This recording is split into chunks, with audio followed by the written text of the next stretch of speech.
पत्रकार दोस्तों के बीच बैठा हुआ था तो चर्चा चली। तो कहा कि यार अतिशी से ना अरविंद केजरीवाल को टेंशन होनी चाहिए। मैंने बोला ठीक है, आप पास्ट के एग्जांपल से बता रहे हैं। फिर बोले कि अरविंद केजरीवाल का काउंटर बीजेपी दिल्ली में कैसे करेगी। तो एक चर्चा अच्छी खासी हुई। तो सोचा कि आप लोग प्रत्यक्ष रूप से तो मौजूद नहीं है लेकिन सोशल मीडिया पे तो है, तो वो चर्चा आपके साथ भी होनी चाहिए।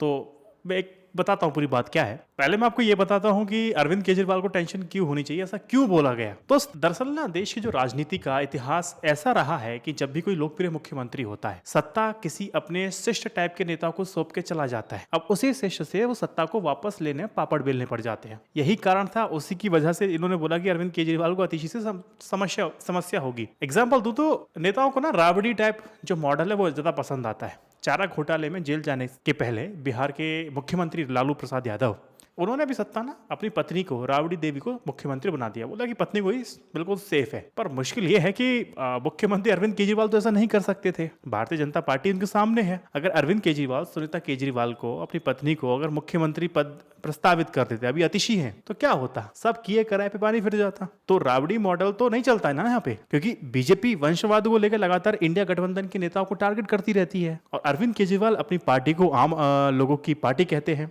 ये उनकी छवि के साथ मेल नहीं खाता ना कि अपनी पत्नी को लाके खड़ा कर दिया, रख दिया कि लेकिन वो चुनाव में, कैंपेन में एक्टिव थी, इसलिए उन्होंने अपनी पत्नी सुनीता केजरीवाल को नहीं बनाया। बिल्कुल सेफ था। पत्नी को बनाते, पत्नी से सत्ता आसानी से हासिल की जा सकती है, कोई लाग लपेट नहीं होता है। लेकिन और किसी को देते बड़ी समस्या हो जाती। तो आपको लग रहा होगा सेफ है, नहीं। और इतिहास की तरफ मैं ले जाऊं, पत्नी से भी कुर्सी लेना बड़ा मुश्किल हो जाता है। कई उदाहरण हैं ऐसे। पत्नी ने कुर्सी छोड़ने से इनकार कर दिया। उत्तर प्रदेश में 2017 कि योगी सरकार बनने के पहले चुनाव प्रचार के दौरान पूर्व मुख्यमंत्री मायावती पर अभद्र टिप्पणी करके वर्तमान परिवहन मंत्री दयाशंकर सिंह को चुनाव से हटाना पड़ा था। इस मामले में अपनी पति के बचाव में मायावती के खिलाफ प्रेस कॉन्फ्रेंस करके स्वाति सिंह ने उत्तर प्रदेश की राजनीति में खुद को चमका लिया। अब पार्टी ने दयाशंकर सिंह की जगह उन्हें विधायक का टिकट दे दिया। जीतने पर उन्हें मंत्री के पद से नवाजा गया। 2022 में स्वाति सिंह ने अपने पति के लिए अपनी सीट छोड़ने से इनकार कर दिया, मैंने छोड़ दी। बाद में स्वाति सिंह का टिकट काटकर दयाशंकर को दे दिया गया। यही तो राजनीति है भाई साहब। हालांकि पति पत्नी साथ नहीं रहते हैं, पर एक उदाहरण है कि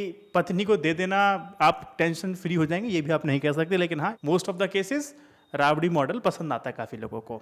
फिर बोले कि यार अरविंद केजरीवाल को टेंशन तो होगी ना अतिशी से। बोला कि मैंने पूछा कि क्यों होगी, तो तमाम एग्जाम्पल दे दिए। बोले आप झारखंड देख लीजिए। मैंने कहा देखो, अरविंद केजरीवाल का महिला नेता से धोखा खा चुके हैं, मानता हूं। जिस तरह से अतिशी उनके बहुत नजदीक है, उसी तरह से काफी ज्यादा जो नजदीकी थी स्वाति मालीवाल थी। उन्होंने बहुत साथ मिलकर काम किया, संघर्ष किया, पार्टी का दिन रात काम किया। स्वाति और उनके जो पूर्व पति हैं नवीन जय हिंद, बिल्कुल शुरुआत से केजरीवाल के साथ आंदोलन से जुड़े हुए थे। अरविंद केजरीवाल ने उनको लगातार 3 बार दिल्ली महिला आयोग का अध्यक्ष भी बनाया। इसका मतलब वही नतीजा हुआ ना, आपने अगर मदद की है तो फिर आपको फल भी मिलेगा। फिर अरविंद केजरीवाल ने स्वाति मालीवाल को राज्यसभा भेज दिया, लेकिन राज्यसभा जाते ही उनके तेवर बदल जाते हैं। स्वाति मालीवाल के बताया यह जाता है कि अभिषेक सिंघवी हैं, उनको राज्यसभा भेजने के लिए केजरीवाल की ओर से स्वाति मालीवाल को कहा गया था कि आप इस्तीफा दे दीजिए। और स्वाति मालीवाल ने बोला कि मैं इस्तीफा नहीं दूंगी। उन्होंने इनकार कर दिया। बल्कि केजरीवाल के जो पीए हैं विभव कुमार के ऊपर मारपीट का भी आरोप लगा दिया, मुकदमा दायर कर दिया। विभव 3 महीने से जेल में रह करके छूटे हैं। अब स्वाति मालीवाल खुल करके आम आदमी पार्टी और केजरीवाल पर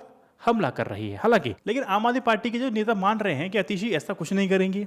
केजरीवाल को इतिहास भी पता है कि यार, जनता को भी ये लगता है कि मुख्यमंत्री कुर्सी पर जो बैठता है उसकी महत्वाकांक्षाएं काफी ज्यादा बढ़ जाती है, डिजायर बहुत ज्यादा हो जाती है। मिसाल के तौर पे चंपई सोरेन का नाम आता है, जिनको हेमंत सोरेन ने मुख्यमंत्री बनाया और बाद में जब हटाया तो चंपई बागी हो गए और भाजपा के साथ चले जाते हैं। उनसे पहले बिहार में जीतन राम मांझी उसकी मिसाल दी, जिनको नीतीश कुमार ने सीएम बनाया था। हटाने पर एड़ी चोटी का जोर लगाना पड़ गया था। बाद में मांझी ने बगावत करके अलग पार्टी बना ली। अब महाराष्ट्र में नारायण राणे की बाल ठाकरे ने सीएम बनाया था, लेकिन हटने के बाद ही राणे ने ठाकरे परिवार के खिलाफ मोर्चा खोला। लेकिन फिर मैंने बोला कि देखो, अरविंद केजरीवाल का जो प्रॉक्सी सीएम के खतरे को जानते हैं, वो आईआरएस रह चुके हैं भाई, सब कैलकुलेशन उनको पता है। तभी वो अतिशी को ज्यादा समय भी नहीं दे रहे हैं और उनके पास सिर्फ 4 महीने का समय दिया है। दूसरे खुद अरविंद केजरीवाल सक्रिय रूप से पार्टी और विधायकों पर नियंत्रण रखेंगे, लगातार हाईलाइट में बने रहेंगे। अरविंद केजरीवाल अपना ऑरा बनाए रखेंगे।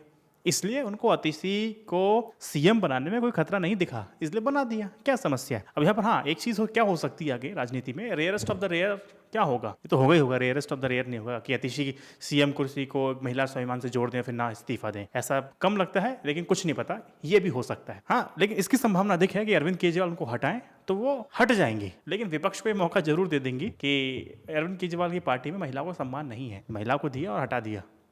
इस तरह की बात करेंगे, इस तरह की राजनीति होगी। तो ये मैंने बोला, इस बात पे वो सब सहमत हो गए। आप भी शायद सहमत हो या ना हो, मुझे कमेंट सेक्शन में बताइएगा। अरविंद केजरीवाल को टक्कर कौन देगा? अब आम आदमी पार्टी की ओर से अतिशी को मुख्यमंत्री बनाने के बाद भाजपा की राजनीति में कुछ बदलाव आ सकता है। देखिए, भारतीय जनता पार्टी नई दिल्ली की सांसद बांसुरी स्वराज को आगे बढ़ा सकती है, अभी हाईलाइट होंगी, क्योंकि 26 साल पहले इसी तरह विधानसभा चुनाव से 2 महीने पहले भाजपा ने सुषमा स्वराज को दिल्ली का मुख्यमंत्री बनाया था। भाजपा का प्रयोग वो सफल नहीं हो पाया था, लेकिन बांसुरी स्वराज का प्रयोग सफल रहा है। वे नई दिल्ली सीट से सांसद बन गई है। केजरीवाल के इस्तीफे के बाद भाजपा ने प्रेस कॉन्फ्रेंस, उसमें प्रदेश अध्यक्ष वीरेंद्र सचदेवा के साथ बांसुरी स्वराज को बैठाया गया।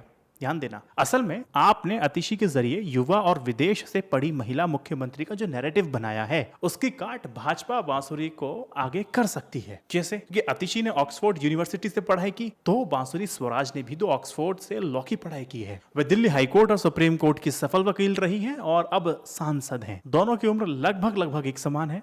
सो भाजपा दिल्ली में बांसुरी स्वराज का नैरेटिव बना सकती है। एक तरफ आम आदमी पार्टी की महिला मुख्यमंत्री अतिशी अगले चुनाव में अरविंद केजरीवाल को फिर से मुख्यमंत्री बनाने के लिए लड़ रही होंगी। ये लगभग तय है। वो अरविंद केजरीवाल ने बोल दिया कि आप वोट देंगे, जिताएंगे तो मैं मुख्यमंत्री बनूंगा। ये बिल्कुल तय हो चुका है कि सीएम नहीं बनेंगे अतिशी। इसके जवाब भाजपा बांसुरी को आगे करेंगे। महिला वोटों को मैसेज बनवाने के आपके दाव को फेल कर सकती है, इसकी संभावना अधिक होंगी। कोशिश करेंगे, क्या होता है क्या नहीं, वो तो आगे नैरेटिव काउंटर होते भी हैं।